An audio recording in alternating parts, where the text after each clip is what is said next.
पिता भिक्षा मांगकर भरते थे बच्चों का पेट, बेटा बड़ा होकर 60 लाख को खिला चुका है खाना। पर्ची का सच आया सामने, लाखों लोग मानते हैं भगवान, पर यह है पंडित धीरेन्द्र की पूरी सच्चाई। 1996 में जन्म, 2022 तक लिख डाले 30 लाख पर्चे। एक महागरीब बच्चा करोड़पति कैसे बना?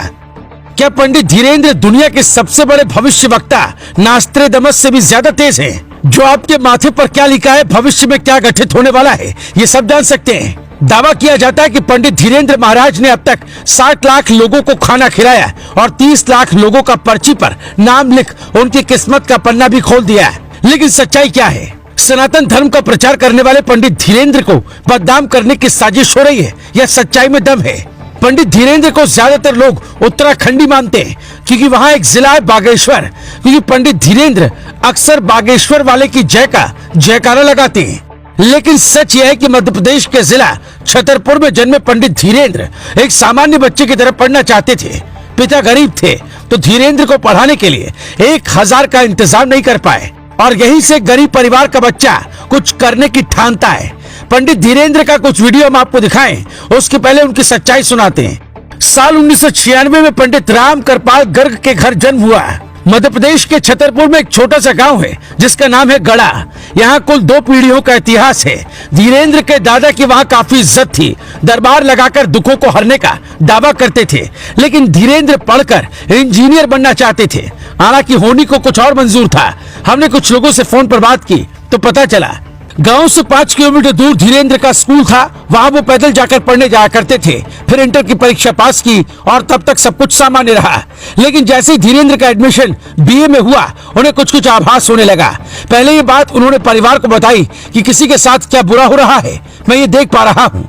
ये सब करीब 6 महीने चला और अचानक धीरेन्द्र पंडित धीरेन्द्र महाराज बनने की राह पर चल पड़े। पहले दादाजी की तरह घर पर दरबार लगाया और जब सफलता मिलती गई तो पंडित धीरेन्द्र ने आचार्य बनकर संत जीवन की तरफ खुद को मोड़ लिया। परिवार में एक भाई और बहन को छोड़ धीरेन्द्र बागेश्वर धाम की दुनिया में पहुंच गए। यहीं से गरीब परिवार का गरीबी में पैदा हुआ बेटा आज यहाँ तक पहुंच गया। दावा किया जाता है कि पंडित धीरेन्द्र कृष्ण शास्त्री ने अब तक 30 लाख लोगों का पर्चा लिखा है। यानी उनसे मिलने कोई आता है तो वो पहले ही देखकर अंदाजा लगा लेते हैं कि किसके मन में क्या चल रहा है।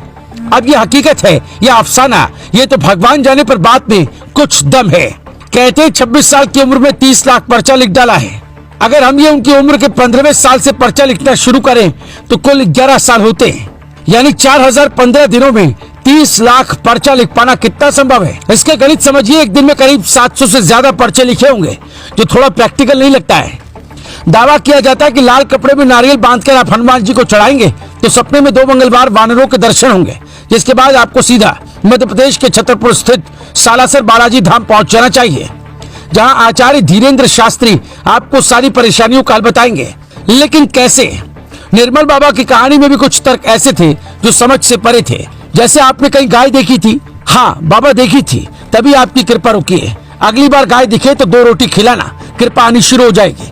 अब सवाल ये है कि किस व्यक्ति ने गाय नहीं देखी होगी, किस व्यक्ति ने समोसे के साथ चटनी नहीं ली होगी या मंदिर का घंटा नहीं बजाया होगा।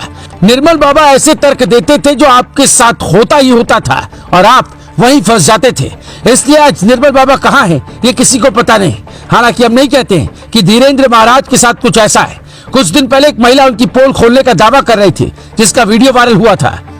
मेरा पति माफिया, मेरा पति गुंडा, मेरे पति के बारे में कुछ नहीं बोला। हाँ। मेरे बारे में झूठ में बोल दिया। साला बाबा अगर बाबा है तो मैं यहाँ गाली दे रही, मुझे पकड़वाए कि मैं जिस लड़की का पर्चा बनाया हूँ वो लड़की मुझे वहाँ बैठ के गाली दे रही है, तब तो मैं जो कहेंगे वो हार जाऊंगी। ऐसी मामा बाबा बहुत है कि यार, इनका भी कुछ दिन में लापता जेल में रोटी। भारत में किसी भी बाबा पर लोग आसानी से भरोसा नहीं करते हैं। भरोसा होता है तो किसी गद्दी का, जैसे बागेश्वर बाबा की गद्दी की बात पंडित धीरेन्द्र अक्सर कहते हैं। सनातन धर्म का विकास भी चाहते हैं, पर उन्हें जमीन पर रहकर ही दूसरों का भविष्य पढ़ना चाहिए।